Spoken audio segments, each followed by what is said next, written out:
Hi, Nick Tuckert here with the Historical Fencing Guild. This is the second in the series of videos that I am doing about supernatural defense. We're going to be going into the werewolf. This video will be first released for my patrons through a link provided to them through Patreon, and then they will be released to the general public right near Halloween, giving them a jump start in thanks for their generous donations. Even a man who's pure in heart and says his prayers at night may become a wolf when the wolfbane blooms and the autumn moon is bright. We are, of course, talking about lycanthropy, or werewolves. This is one of the great archetypical monsters that's found in every major culture. The transition from man to beast being a great horror and temptation for many people, especially in more dangerous times. When we talk of the werewolf, we are not simply speaking of the werewolf as a species. Lycanthropic tendencies may be partnered with any number of creatures depending on the region, which is part of what gives the legends surrounding this such a depth, because it is mutated throughout the culture. You will find it overlapping in the fox spirits in the fox women of Japanese lore, the kitsune. You'll find the were-jaguars in Middle and South America.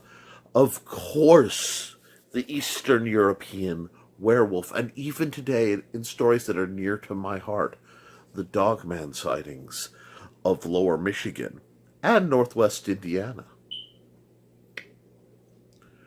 But what is the werewolf? How do we fight it?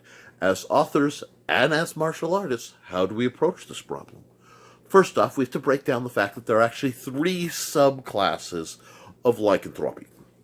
And while the term floats across, I will use it and werewolf intermix throughout this conversation, mostly for the ease of my understanding. There's the psychological lycanthrope, the magical lycanthrope, and the cursed or paranormal lycanthrope. Lycanthropy, as a real-world ailment, has both a psychological disease, known as a lycanthropy, where the sufferer believes themselves to be transformed, transfixed, shape-shifted, or otherwise altered into that of a form of a beast. And in this form, they are able to commit horrendous atrocities, murders most vicious. Historical cases of cannibalism and murder have been known to be born from this and have allegedly caused this in a bit of a quirk. Also with the disease, hold on because I always mispronounce it, porphyria, which is also linked with vampirism. There are physical traits where the nails are withered so they grow longer, the gums recede, making the teeth look longer, changes to pallor skin and hair growth. It's also linked with the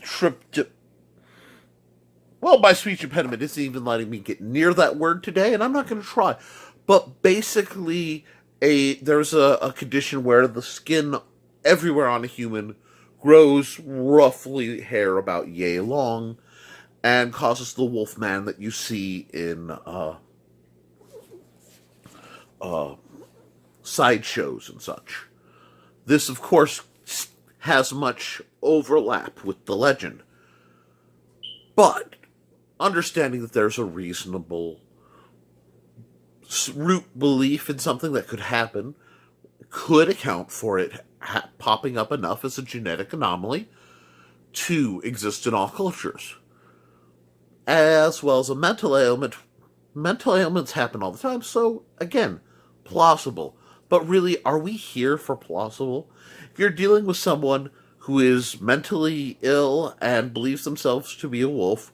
They may be vicious, they may be growling, but they can be contained with surprisingly humane natures and methodologies, which I personally know as someone who used to work with the mentally and physically handicapped that overlapped with some rather extreme behavioral cases. So I can understand how untreated such things could and likely did spawn portions of these legends. Now, from there, moving past the logic, because I don't think that's what you're here for, there are two subclasses of your basic werewolf. That being what I've said, the magical or the supernatural. The magical werewolf is someone who, through either consort with demons, devils, uh, or we'll leave that to the cursed version, because the story of Lycan goes elsewhere.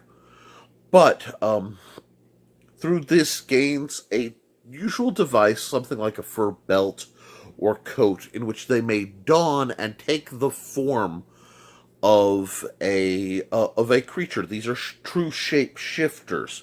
You will find them in Native American lore across many cultures.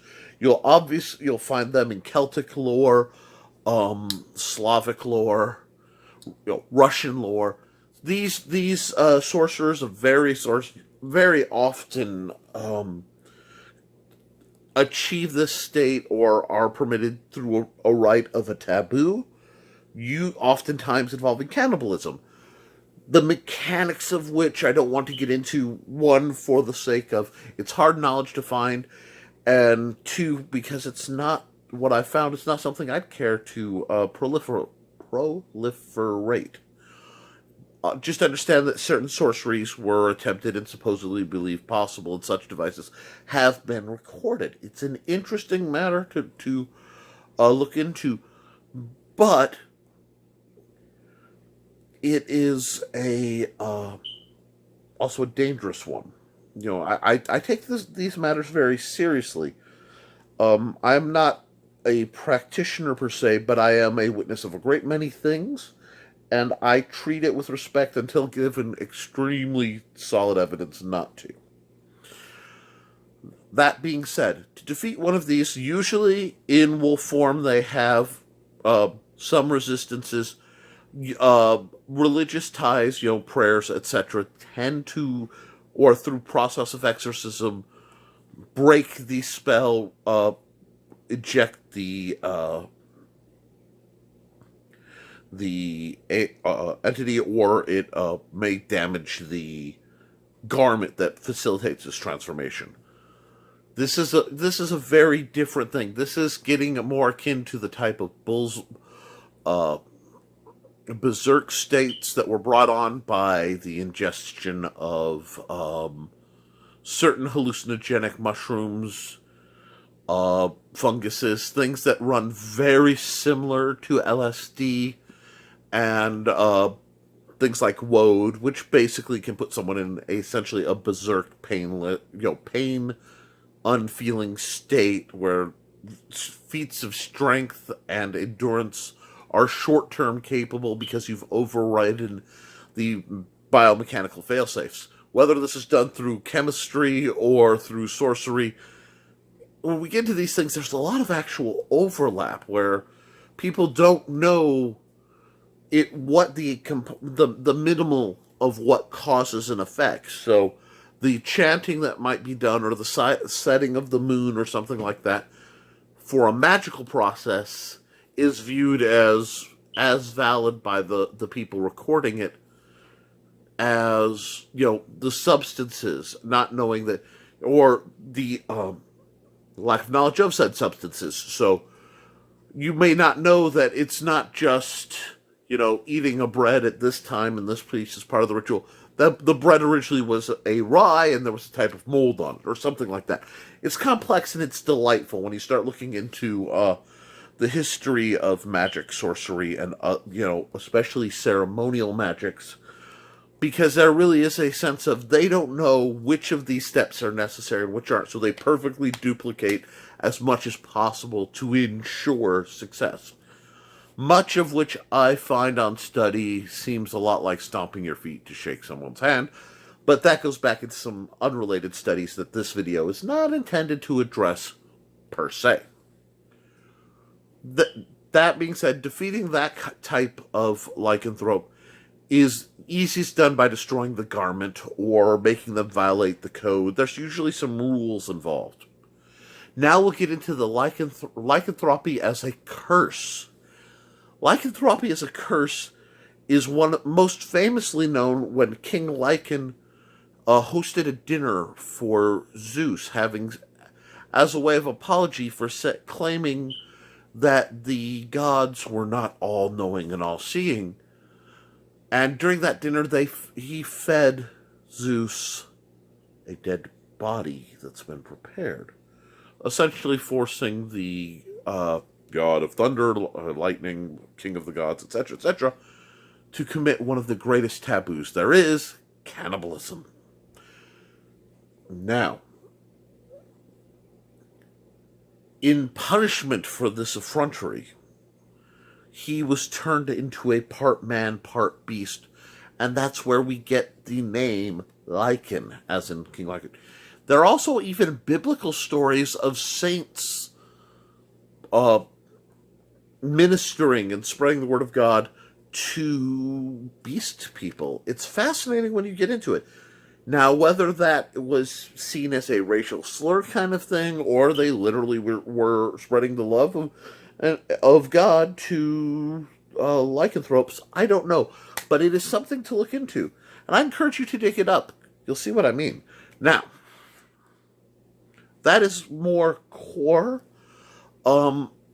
Lycanthropy has also been linked with what's considered a generational curse in some stories, wherein usually someone who is prideful has committed an act of villainy and oftentimes with an element of rudeness to either a fae or to someone who is a spellcaster of some sort. You know, the classic hedge witch, Romani, though at the time the slur gypsy would probably be used in the records. These types of matter. And they are cursed through certain generations. Another interesting form is the seventh son of a seventh son is often cursed with lycanthropy to the point that certain countries to this day have standards in some cities where any seventh son of a seventh son is to be baptized immediately upon birth to prevent them becoming a lycanthrope. The more you dig into it, the more it's fascinating you find. Lycanthropy as a curse also has other ties, very heavily to the taboo of cannibalism. But the general lycanthropy, as we have come to know it, is that of the werewolf, who, when the moon is full, is overcome by a spirit of the beast that transforms them into an inhuman furred creature that stalks the night. Now, it's interesting that the defense against the werewolf that is accepted is usually wolfsbane, and hence the name, and silver bullets. We discussed in the earlier video the purifying aspects of silver. And when we say purifying, fire is also a terminal cure for lycanthropy. Very often, there is no escape from the curse, so it's often tried. There are some stories where the hero finds some way to placate the powers of beast. Sorry, I hit the device holding my camera. But by and large, the werewolf, once cursed, is doomed. Worse, the curse by either bite or scratch is conferable, and much more readily so.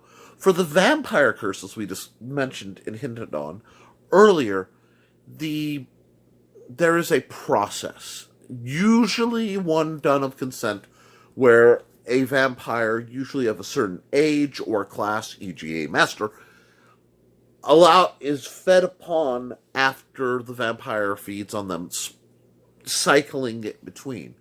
With the werewolf, it is much, much simpler to convey this curse. That being that the bite or even scratch of a werewolf may produce another, which even historically has led to some metaphysical scams wherein which a person who is afflicted but has learned through chemical or ritual to take the curse upon themselves enters a community unknown to the community in werewolf form, terrorizes, then shows up as the hunter to prove that, to rid them of the monster, asks for an assistant who they then forcibly convert and kill to be able to bring, proof of I killed the monster. Historically, the most famous is the Beast of Gévaudan, which my French enunciation is terrible around my speech impediment, but was sent, the King of France dispatched armies against it. He dispatched hunters, and the Maid of Gévaudan drove it off in a climactic story. And that's not the real story, but folks, that is the best part of the folklore. And as writers, we should never be afraid to embrace the good parts. The history is far more convoluted, their names, and the source of one of my favorite movies, Brotherhood of the Wolf, wherein, in that case, I believe it was a lion, although a hyena armored up was, possible. This was a time when they armored dogs to fight bears and lions and such. So there are possibilities across the board. It's fascinating material. But there's a problem with the werewolf versus the vampire. When someone is turned into a vampire, there's a very short period metaphysically where there's pity for this person. The hope of preventing the third bite to free them, or possibly killing the master to cure those who they converted. This get out of jail free card, it expires, but there's hope. Once you're bit by the werewolf, there isn't hope. But there are other sides to it. Oftentimes, the sufferer, when they are not near the full moon, has heightened strength, heightened senses, heightened healing. It really becomes a much more, especially in modern assumption, Jekyll and Hyde, but there's a bonus. It's almost an early form of superheroism in that they get something out of it. Further, the poor, possibly damned, another little thing they talk about being the price that your mortal soul is tied in with becoming an animal spirit kind of thing, is that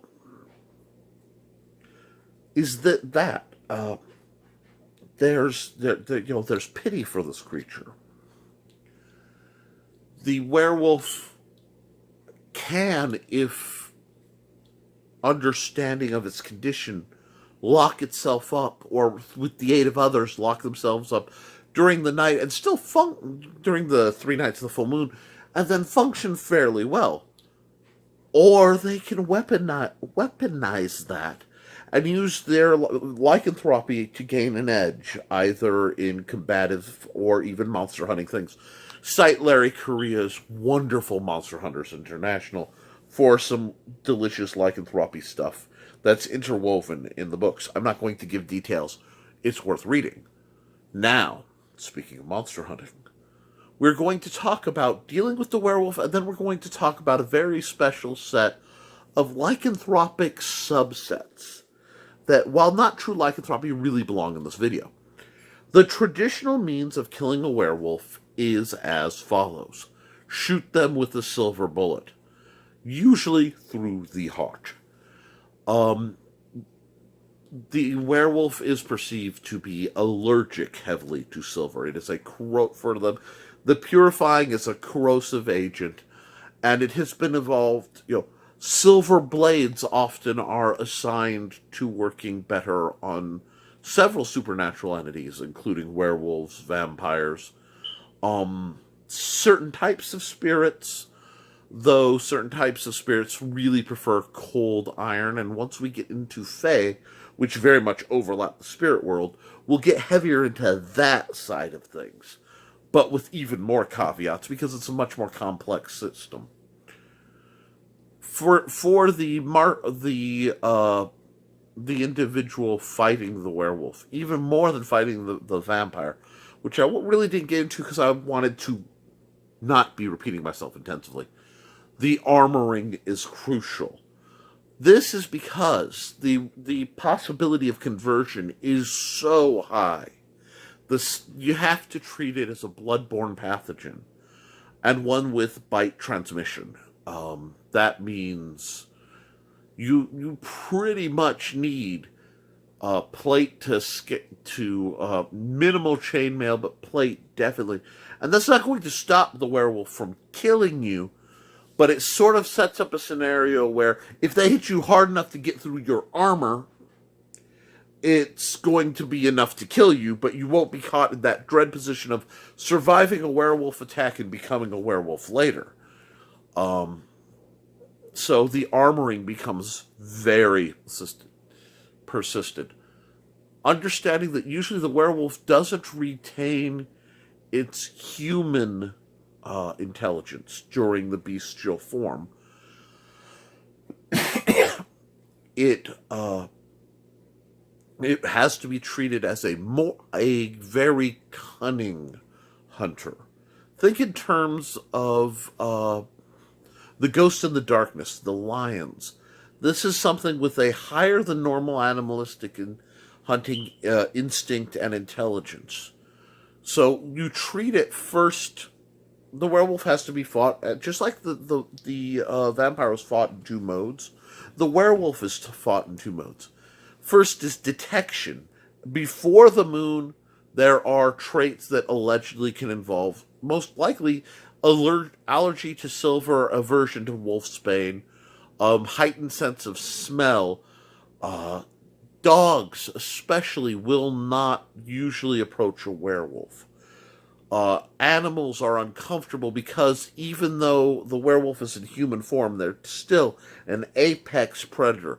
So things like horses, livestock, dogs, cats, they're going to react aggressively or submissively. You'll see a major change. It tends to also affect the mind of the lycanthrope, being they're more likely to become more aggressive, more alpha-like. You can expect a sense of bigness to them. Lycanthropy notably heightens, the human nature, so they may move in a more predatory nature, quieter, lighter on their feet, faster reflexes. You have to realize, except for the 3 days of the month, lycanthropy very often, at least in its modern interpretation, looks and feels like a pursuable goal, which is why, looking at it from this angle, you can see so many people looking for magical or biological means to achieve that state. It seems like a good trade, and in certain, again, situations, I can see the motivation is there.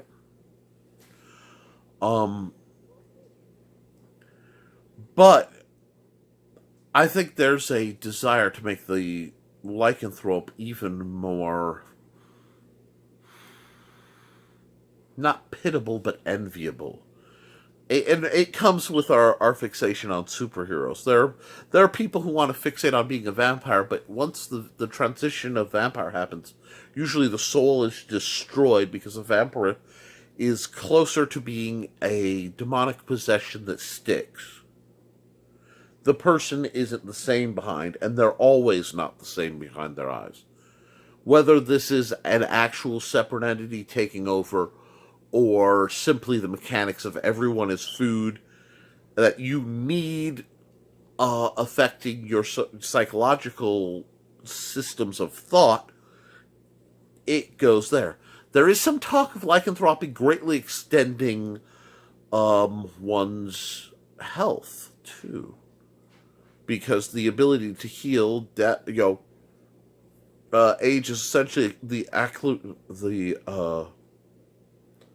accumulation of oxidization, where just literally slowly burning away. It breaks down our pores. Cells reproduce, and they reproduce not as well. Strange things like swaths of white hair might be involved. And lack of healing. All this is covered by lycanthropy. So an ageless trait may be assigned to it. But fighting them, you have to think first off bestially. If you can trap the beast, this is things like pit traps, cages, spike traps, nets of sturdy enough, and impede it like a beast, you can then engage it in forms of using many men with spears. Once again, we're getting to our old friend, the boar spear, and going for the vital areas, preferably with silver. Decapitation is, once again, your monster hunter's best friend, because the werewolf can regenerate dang near anything else, as is fire. So we get the overlap of a thorough destruction is always a good idea. But with the werewolf, if we can contain them, the identity of the werewolf can be revealed, and then we have more humane options. Firepower, again, anything with regeneration still needs to ingest food or have a supernatural funnel of energy to be able to turn energy to matter to regenerate. Complex, but that means if you could do enough damage over enough time, you can outrun its energy stores wearing that sort of battery down, and then it can't heal, and then you just tear it to pieces. This is I'm going to use an A10 Warthog with incendiary rounds on, a stationary werewolf or something like that. These methods seem to work. I have heard stories of experiments with lycanthropy that involve applying lycanthropy to someone who has lost a limb, and then through the process of shifting, regenerating into a whole body. I've heard it having effects on the other way around, where the werewolf has gnawed its own foot off when caught in a bear trap, and then the hand was whole but very tender the following month, and all went on. It gets convoluted, but it really breaks down to, you don't do it alone. This is something stronger than you, faster than you. This is not something you want to fight in an environment that aids it. Trees, shadow, you want to see it coming. So it's very, very much about choosing the battlefield. Because remember, a motivated werewolf, that is, sorry, not modified, doesn't have the metaphysical restrictions of threshold as a great many entities, such as Fae on certain elements, spirits on certain elements, definitely are old from the vampire. So if a werewolf wants you, it can come right through this window and pretty much eat my face, and there's very little standard spiritual force that may impede without divine intervention. Sometimes literally, sometimes there's issues with holy ground depending on your folklore. The problem with the werewolf is it's so widely distributed. A lot of layers. So what you have to do is find what works in every story and lean heavy into that.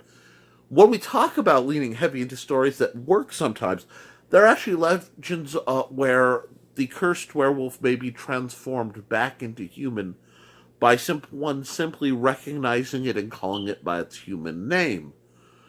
Remembering that names metaphysically and throughout folklore have tremendous power. Being able to identify something defines what it is and what it isn't. This limits its abilities greatly. So there are stories where a wife or a rather I know I read one where a wife and one where a rather impatient mother actually, upon realizing their son was a werewolf, strode out into the night to confront the beast, yelled at him to know his role, stop this idiocy, and come back home. And it was enough of a shock to snap him right out of the curse, curing him and humbling him, perhaps saddling him with a curse worse than lycanthropy. Now, I told you there are modern inclinations that we need. Native American legends from different nations have a variety of lycanthrope-like creatures, being primarily your skinwalkers and your Wendigo. They go by different names, but these are the most popular, and frankly, a couple of them are creatures I don't like discussing after dark, but I am inside, so I'll bypass it for now. The Skinwalker is, amongst other things, someone who can take the form of a beast. Whether they were a person who takes the form of a beast or a beast that takes the form of a person, it gets dicey, but it usually is a person who has committed a very specific ceremony, which, no, I will not get into, but does involve, again, that taboo of cannibalism, usually, and they are equipped with a great many abilities that makes them formidable in form of being able to unleash numerous curses, feeding on fear as much as the actual violence. It's a complex and terrifying entity. And there are allegedly people of this persuasion running around today, far outside of their previous territories. Originally they were considered a range of the American Southwest. However, stories go all the way up to just about every culture. Again, has something similar if you dig a bit. You'll also see the Wendigo. And the Wendigo is a terrifying entity born again from the taboo of human consumption, usually done during a time of starvation where they are cursed to an animalistic form that is eternally hungry and roams very spirit-like the forests looking for victims, often with a deer-like head of excessive size, horns in a skull aspect. They're horrifying. Now, I mentioned the Dogman. The Dogman is an interesting creature because it's not necessarily a lycanthrope. It is where we start to see the crossover of potentially something animalistic that's becoming more human.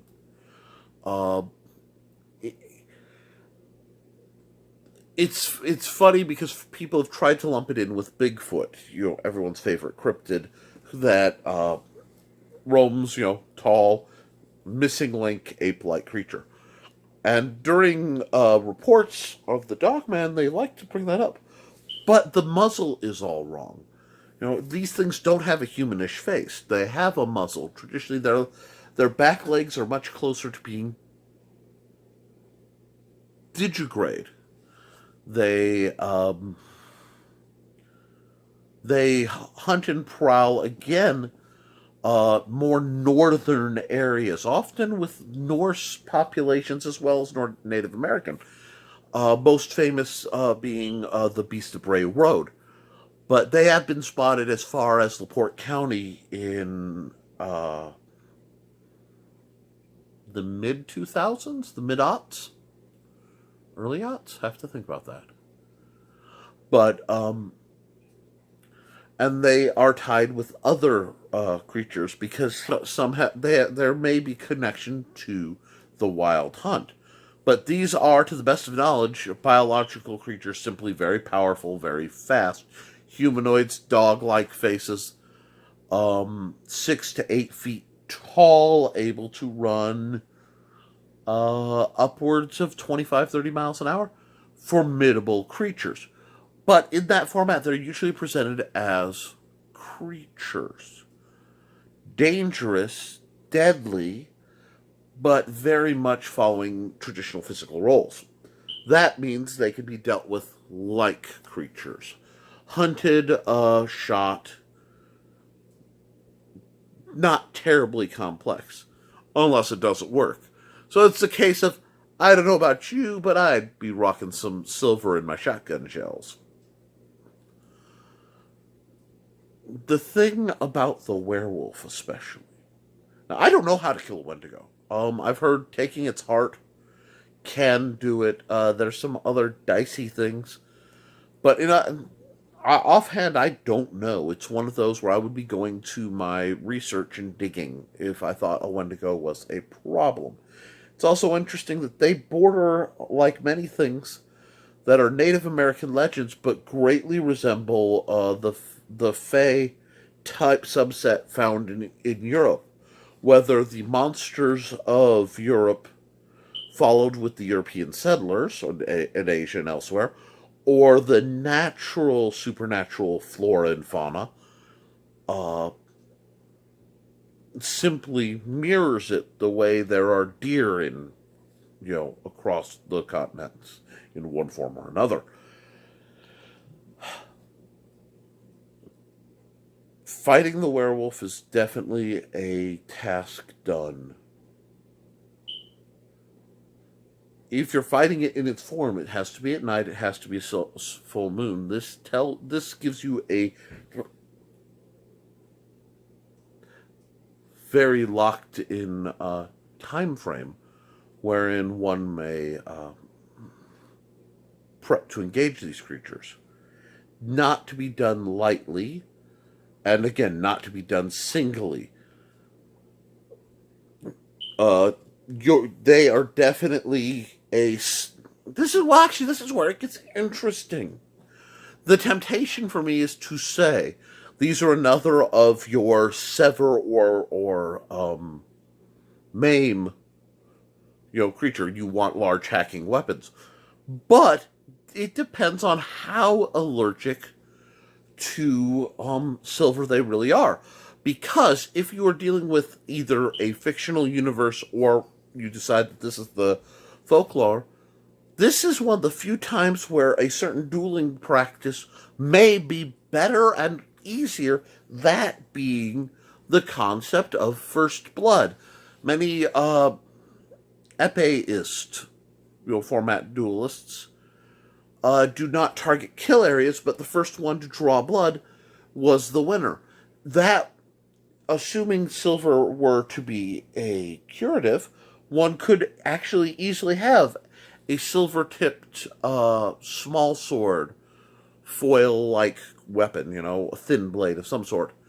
And that would allow you to strike faster, but I do not know how fast the infection, the transformation and effect of silver would be. So it's not something I necessarily would like to test myself, but it is an interesting thing to postulate. The obviously silver projectiles, silver arrowheads, silver spearheads, silver shot, silver bullets are the traditional way to go. But like I've been forced to admit, the sword, as much as I love it, is a sidearm, a fallback weapon, a secondary. And you really want to go loaded for bear, or werebear, when you're dealing with the werewolf. If you like this, and it is after, the release for my beloved patrons, thank you, Cindy. Thank you, Steve Augusto. And to my non-Patreon patrons, John Miner and Steve Clausen, thank you for helping make this possible. Thank you also to Ren Contessa, who for her own financial reasons is no longer able to contribute, but I don't forget. Next video will likely be dealing with the Fae or dealing with spirits. These two forces overlap.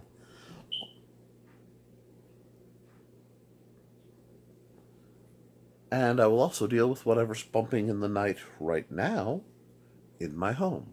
So hopefully you guys will get to see this on something other than a police reel saying, and after that he was never seen again. If you do, like, share, subscribe, and as always, support your local swordmaster.